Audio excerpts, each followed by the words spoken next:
Hi, my name is Matt DeVoe. I am the CEO and co-founder of UDA LLC. I was also the founder of FusionX, the advanced red teaming company that was acquired by Accenture in 2015. One of the things that I like about the Scythe platform is that it brings red teaming to a much larger audience.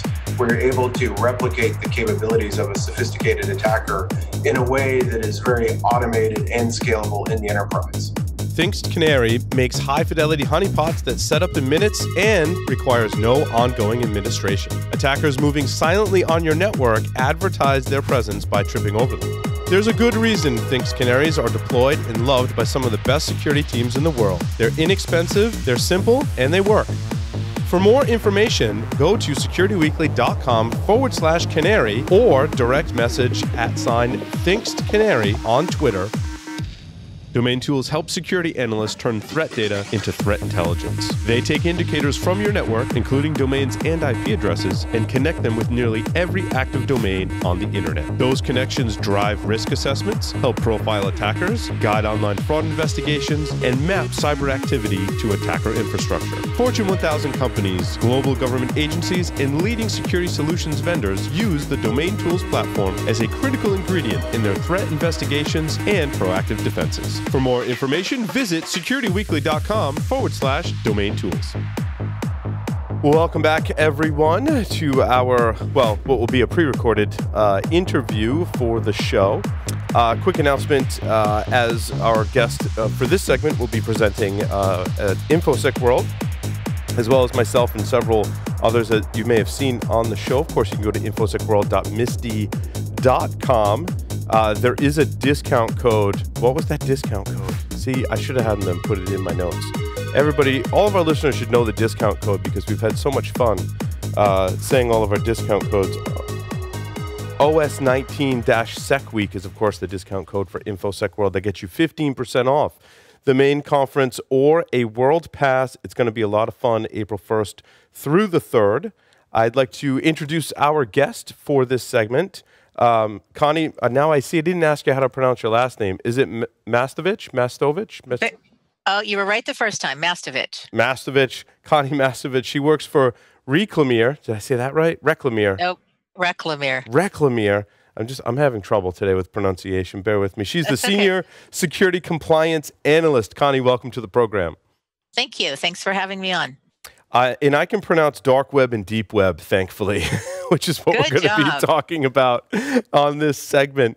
And Connie, you do a lot of research in this area. Is there something in particular that kind of led you to doing research on the dark web or the deep web? Yes.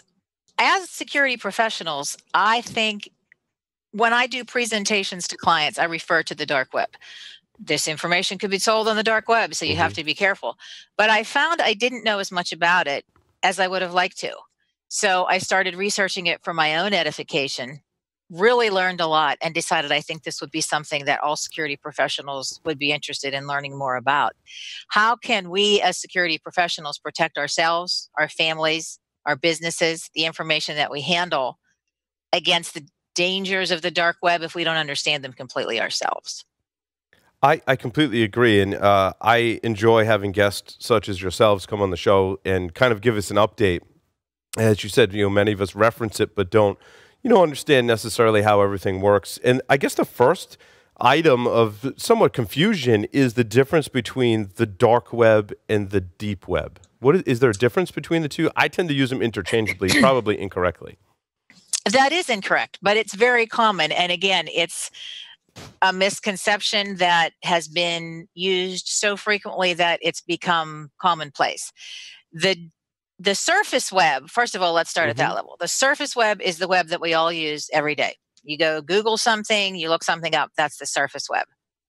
The deep web is actually anything that a search engine can't find. Anything that doesn't have a link, that has a link but not a search box. And the example that I used in my presentation last year was the site Hotwire.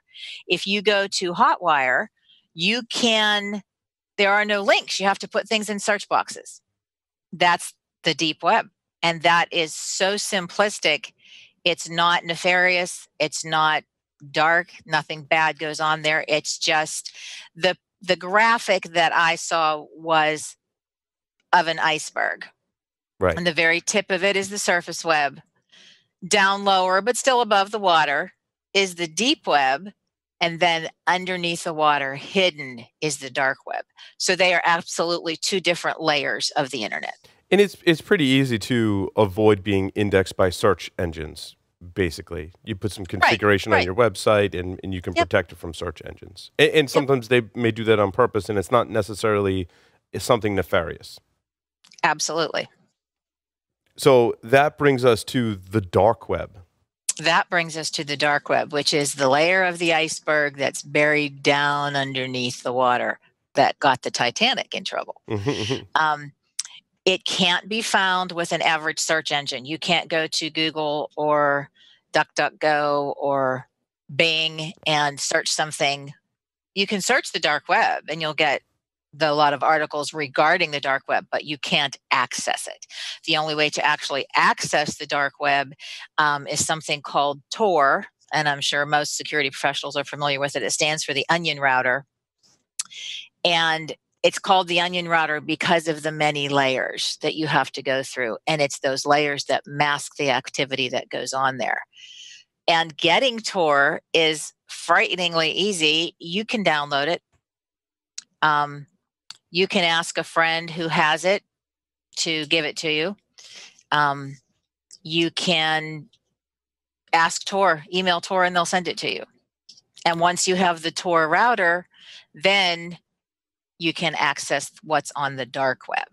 So I always thought of Tor, and one of the pieces of functionality it gives you is to be able to browse the web somewhat anonymously and mask your location. But obviously there's some more functionality built into Tor other than anonymization.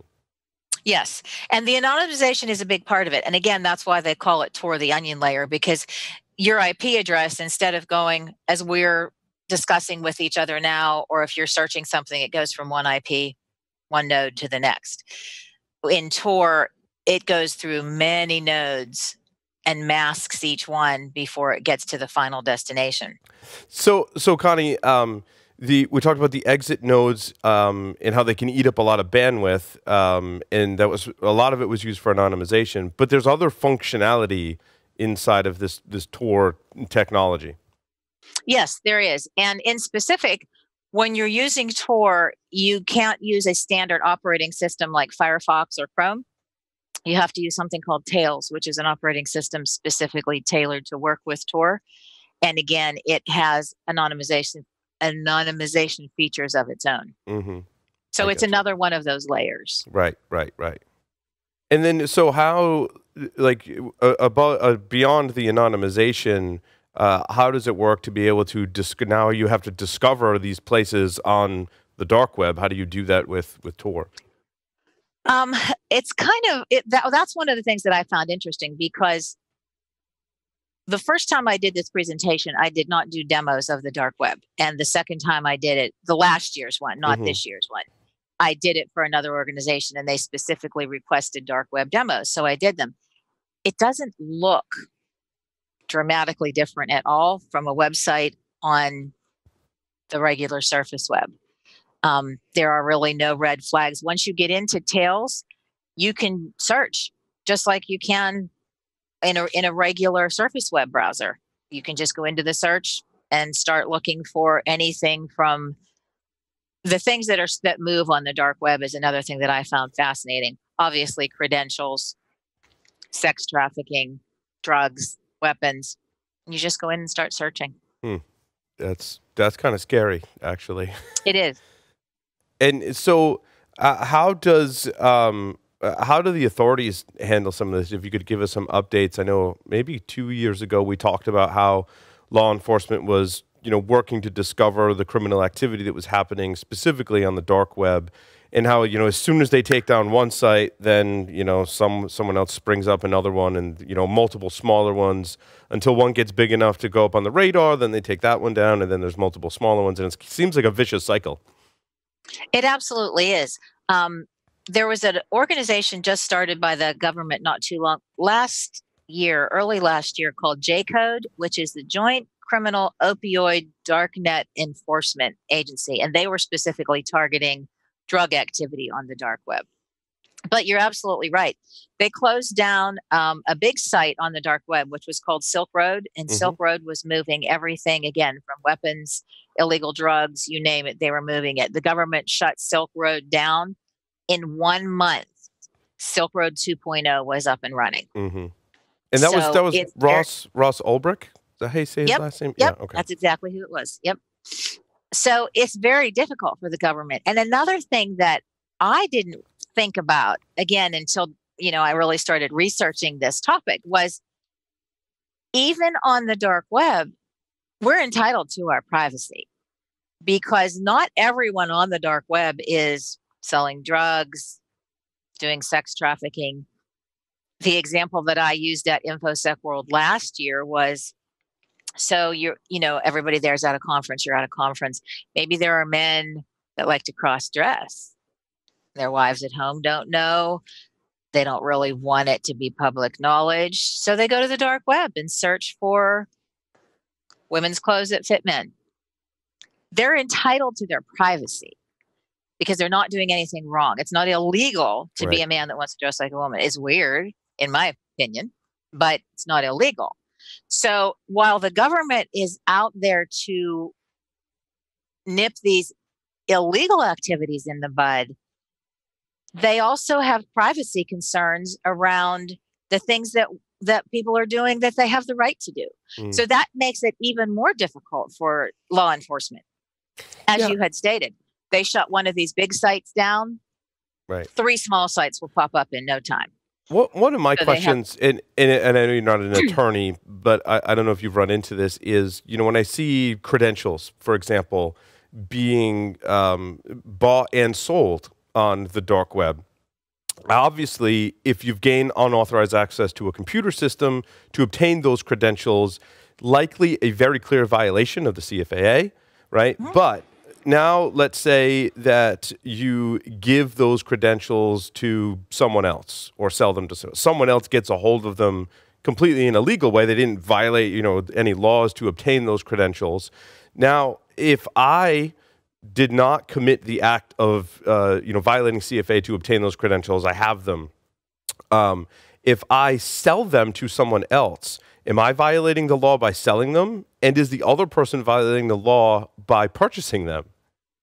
I know you're not an attorney, but looked at that in great depth, but I would have to think if they're not your own credentials, you have no good reason to have them. Sure. Now, there are a lot of organizations that will go buy things like credentials on the dark web and use that for good purposes, right? There's a lot of security vendors, for example, that will go do that and then go back to the organization and say, hey, your credentials, are in here. You may want to have these users change their passwords, disable these accounts, and that's a good thing, right? So there are some legitimate organizations using the dark web to help those who may have their credentials leaked or whatever. Absolutely. But the difference is what those organizations will do is they'll go and scan. They'll look at the dark web to say they're there, but they're not going to buy them. They're not going to steal your identity. They're not going to resell them. They're going to let you know that they're there. So that's the line that's drawn there. Right. In addition to credentials, is there, from an enterprise perspective, intellectual property that's also bought and sold, and how commonplace is that? There is intellectual property. And one of the things that I found most interesting, in addition to intellectual property, is hackers can buy their tools on the dark web. You can buy viruses. You can buy botnets. You can buy the tools to build your own, the tools that you need to become a hacker. You can buy all of those on the dark web as well. So pretty much, if you can think of it, you can purchase it there. Yeah, it's interesting, and that stuff's been going on since the beginning of computing, right? I think one of the cases that comes to mind is my good friend Kevin Mitnick, and one of the things that he was trying to obtain were schematics for cell phones and things like intellectual property like that you shouldn't have, but that a hacker might use to evade detection, to write an exploit, to do whatever, is also on the dark web, which I think is still interesting because that stuff's been going on for a very long time. Yep, it absolutely has, and they just keep getting better. Some of the things that in researching this year's presentation, and one of the things I like about presenting, and Paul, you do a lot of conference presentations as well. I always learn something myself. I mean, you can present on something that you're an expert at, but if you're really researching a presentation, you're always going to learn a few things yourself. The markets on the dark web change, just like markets in the real world change. Certain things, certain things are selling better at certain times of the year. Mm-hmm. Certain things, have kind of run their course. One of the things that they're doing, and it's interesting because you brought up this point right at the beginning, they're shying more away from one big market, one big strong market like Silk Road that was shut down, and they're diversifying into more markets that are smaller, that are kind of easier to fly under the radar. Yeah. That becomes problematic for law enforcement. And I'm sure some markets that are, maybe trading illegal things that are no longer illegal aren't as lucrative. I mean, we see all the, states that are legalizing marijuana. I'm sure that's probably not as much of a commodity anymore because now it's legal in many states. Absolutely. So those people that were selling something like marijuana or the derivatives thereof that were illegal and aren't anymore are either having to change their tactics to focus in the states where it still is illegal, or move on to the opioids and the other types of illegal drugs. They have to diversify. And that's it kind of, we think of, in my mind anyway, I can't speak for everyone else. I thought of the dark web as just a bunch of, people who don't have anything better to do with their time than move illegal weapons or sell illegal drugs or whatever. They are actually savvy business people, just like we are. And that's the way they make their money. Yeah. And I think we saw an example of that certainly in Mr. Robot, in one of the seasons. It goes into how we got involved with one of those dark websites. Yep.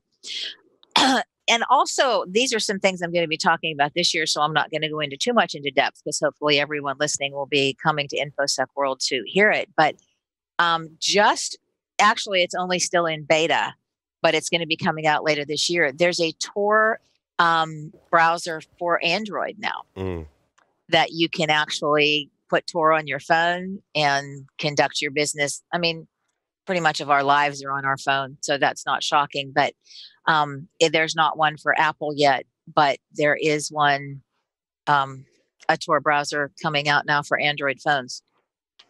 Yeah, which just makes it easier, I think, for criminals to be more anonymous, to get Android devices of any kind and use those and then throw them away or what have you. And there's a Google, as opposed to using the Google Market, there's something called F-Droid. And F-Droid is where you go get those applications that you don't want to get on the Google Play Store or that wouldn't be available on the Google Play Store. Yeah. And of course, that's dangerous because those could contain malicious, malware or what have you. I'm glad you said that because that brings up another interesting point. And while, there might be the point of view that they got what they deserved, there is no security on the dark web and there are no guarantees on the dark web. If you buy a hacking tool and it doesn't work, it's not like you're going to be able to go back and get your money back. Or if you get ripped off, you're not going to call the police and say, hey, I got ripped off on the dark web. Or if you download something, buy a piece of software, and as you said, it has malware, what are you going to do? I mean, no one's really going to help you. There is no, it's that in that aspect, as opposed to the surface web, it's a free-for-all. And there is no protection. There are no guarantees. Massive amounts of money move on the dark web. And if you lose your money, it's not like you're going to call the FBI and say, hey, I lost $500,000 because they didn't deliver me my illegal product. Right.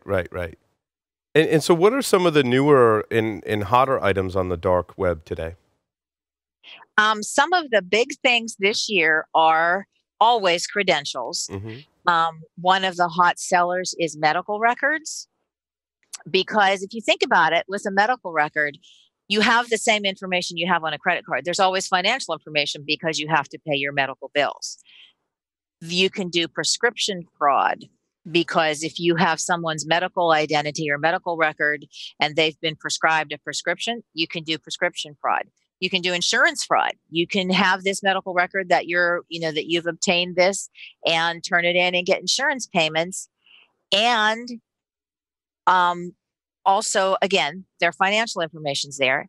And medical records can also be used for ransomware and even blackmail, because there's a lot of things. If you get your identity stolen, I mean, you're going to be screwed. You have a mess.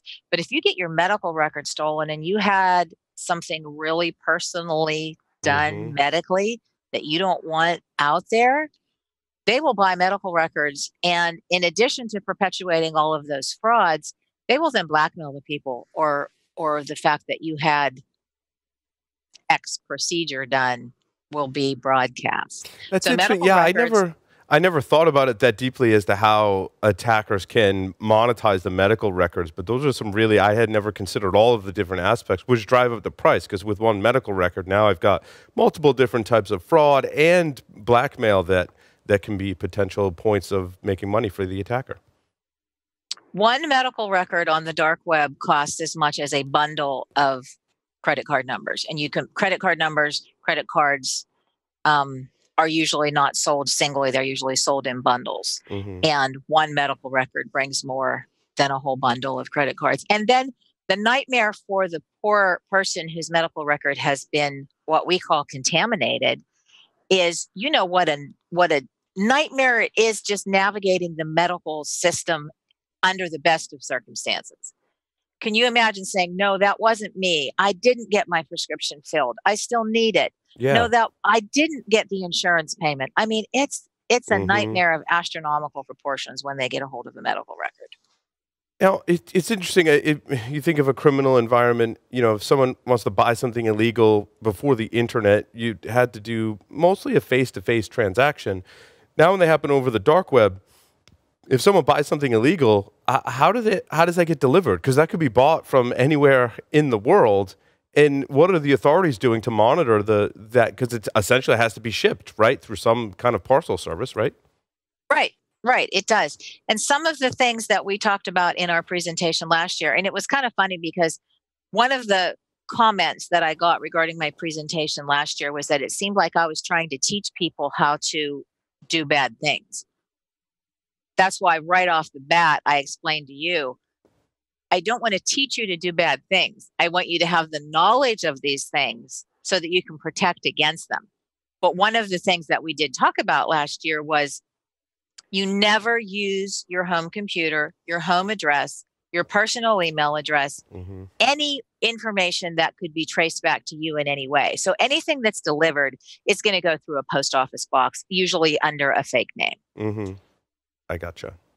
And I mean, the federal government doesn't, while of course they're interested in the dark web and they're dedicating a lot of resources to it, they certainly don't have the time to go out and monitor post office boxes. Now, if they're working on a site, like when they were working on Silk Road or some of these other ones that they've shut down, and they start backpedaling and following it through, then there may come a point in time where they're going to investigate your post office box. But for the average Joe Smith down the street who wants an AK-47 and can't get it from his gun store, it's going to come to a post office box. That's interesting. Well, yeah, because the dark web will ship. A lot of places won't ship to a post office box, but the dark web will. How the convenient. Dark web will. And another thing that is interesting for this year is, and I'm not going to go into detail, this is a teaser for my presentation, there are new ways to launder money. Obviously, Bitcoin is the currency of choice on the dark web, but they're finding more ingenious ways to hide the money trail, because in some of the bigger ticket items, that's also a way that the federal government is tracking, is, follow the money. Yeah. But they're coming up with some really unique ways of hiding the money trail and laundering money for these purchases. Yeah, I would think that's probably the top way in which you can catch at least some of the more major actors on the dark web, because you can't, inspect every single package that's being delivered, across the country, in and out of the country. Monitoring everyone's internet access is not feasible. Monitoring the dark web is really hard. But as law enforcement has always said, following the money is usually pretty fruitful. Right. And that's actually another thing that you can purchase. And that's another thing that as these new techniques are coming into play, you can buy these things or buy the software that allows you the capability to hide the money trail a little more deeply. Mm-hmm. They cater to each other, obviously, on the dark web. If you're doing business there, and there are also reputations on the dark web. There are dark web sites that, get ratings from other purchasers that, hey, this guy was really smooth to deal with. Stuff came on time, just like there are ratings anywhere else. Basically, it's the markets are competitive, but there's more of a watching out for it. Nobody really wants to get ripped off or rip anybody off. They just want to get the merchandise that they can't get legally, right? If that makes sense. Yeah, and then the sellers want to be able to make money and build up a good reputation so more people order from them. Mm-hmm. Yep, exactly. And again, to circle back, because this was something that was brought to my attention, as security professionals, we need to know what to look for. We need to know, and I do a lot of presentations to my clients. We do risk assessments and follow-up risk assessments and remediation for a number of industries, and I do a lot of presentations. And stressing to the people that we as security professionals protect, this is the information that they're looking for. This is why HIPAA is so important, because medical records on the dark web have such a high value. This is why PCI DSS, the payment card industry, has such strict controls, because credit cards and credit card skimming is still a big deal in the black market. The more of these things that we know, the more that we can protect our clients, stress the importance of all of the standard security features like, phishing and social engineering and all of that. They're doing all of that to get this stuff to sell it on the dark web. And if we have a deeper knowledge and a deeper understanding of that, then we can translate that to our clients, to our families and friends, to our kids and our grandparents and all of those people with poor technical skills that get sucked down into these things. The reasoning behind all of this is either selling it on the dark web, doing a ransomware and making money, or selling it to someone, in the political world. If you get that, sensitive information on a politician, you can make a lot of money and destroy someone's political career. So none of the motives are good, and no one's information in any industry or any vertical is safe, because someone on the dark web or someone with nefarious intent can find that and do something with it that is going to really be detrimental to people personally, to businesses, to reputations, you name it. Yeah, and kind of, so if you're a business and you work as a defender for an enterprise or any kind of business, what's your recommendation to monitor the dark web for all of this activity that might relate back to your business? Is it better to go get a third-party firm to do that monitoring? And what are some of the criteria that you would ask of these companies that are going to monitor the dark web for you? That's interesting as well that you should ask that, because one of my clients just had a company, we are their third-party risk assessor. Yep. And they had another party come in because they said they could scan the dark web and see if they were there. So this is something that security professionals, third-party security professionals, are starting to offer, is scanning for your domain, for your proprietary information, for things like that on the dark web. So I definitely think it's something, I know at Reclamere, it's something that we are talking about how to implement that and the best way to offer that as a service, because, you can do a risk assessment and talk about all of your internal risks, whether they're technical or administrative, but knowing that, and there are some free services. There's one that we all just used very recently called Have I Been Pwned? Oh, yeah. And you can just put anybody's email address in there, whether it's work or personal, and see. You can't actually see if it's been on the dark web, but you can see if it's been compromised. Mm-hmm. Now, that's a very simplistic level, although it's helpful. Yes. I mean, I That's put mine Troy in, Hunt, I put right? my kids in, I put my husband's in, so that nobody's was out there where it shouldn't be.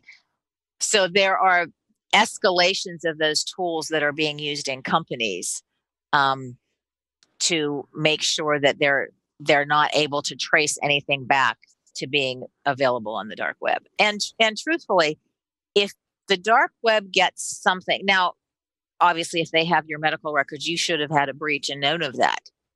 If they have a proprietary secret, they're either going to come to you for blackmail or they're going to sell it to a competitor. And I mean, you're going to know. If it's a really big deal, you're going to know. But to find out before it gets to that point are what some of these newer security features are going to be, new security options that companies are going to be offering. Yeah, and in the context of third-party risk, not just your vendors, but your M&A activity, you would want to know if the company you're either acquiring or merging with has, maybe you're merging with them or acquiring them for their intellectual property, but it's already being distributed on the dark web. That could factor into your decision. Absolutely. We have one client that we did post-breach work with them that they did exactly what you said. They bought themselves a breach. They bought an additional component to their company. That small company had already been breached when they hooked them into their network. And there we are doing post-breach work. Right. So that's absolutely, not only in day-to-day operations, but definitely in M&As that you want to, like you said, if you're buying something because it's valuable because it's proprietary and it's already been breached. Yep. Connie, anything else you want to share with our audience to kind of tease your talk, and also your talk title, so folks can look for it in addition to your name, obviously, in the conference program? My talk is titled the Dark Web 2.0, because as I said, I spoke on the dark web last year. However, if you were there last year, it's not going to be repetitive. If you weren't there last year, it stands on its own. Right. It's not like part two or part, like missing the middle segment of a series on TV. They stand alone. There will definitely be new and interesting information this year. Some of the attacker tools for 2019, one of them, of course, is artificial intelligence and machine learning. But there are several more that they're predicting the attackers to really be looking into this year. And again, just how the markets are evolving, some of the hot items that they're looking for, some of the changes, even just from last year at InfoSec World to this year, just as real life markets do, the dark web markets have changed, and we'll be talking about some of that. And there will be demos this year. That was one of the things that I didn't do at InfoSec World last year. I did it where I presented somewhere else, and there will be demos of actual dark web sites so that if you've never seen one, you'll get to see what it looks like. And again, knowing what they look like, knowing how to get there, gives us some more tools in our arsenal to protect against them. Yeah, and I think it helps put it in context too, rather than going to get the tools on your own and figure it out. I think seeing a demo first before you want to embark on that journey is good. And right. If you're not brave enough to do that, just kind of seeing how it works, I think helps put a lot of things in context that we talk about with respects to the dark web. So, and we always recommend, if you're going to do, as a security professional, any kind of dark web research, do it in a sandbox. Absolutely. Yes, absolutely. I mean, that sounds pretty basic, but people get all gung ho and say, "Hey, I'm gonna download Tor and I'm gonna get Tails," and do it in a sandbox, because you don't. I mean, like I said, there's no guarantees of security on the dark web at all. Connie, thank you so much for appearing on Paul's Security Weekly. We look forward to seeing you at InfoSec World. You as well, Paul. Thank you very much. And with that will close out the show. Thank you, everyone, for listening and watching. Over and out.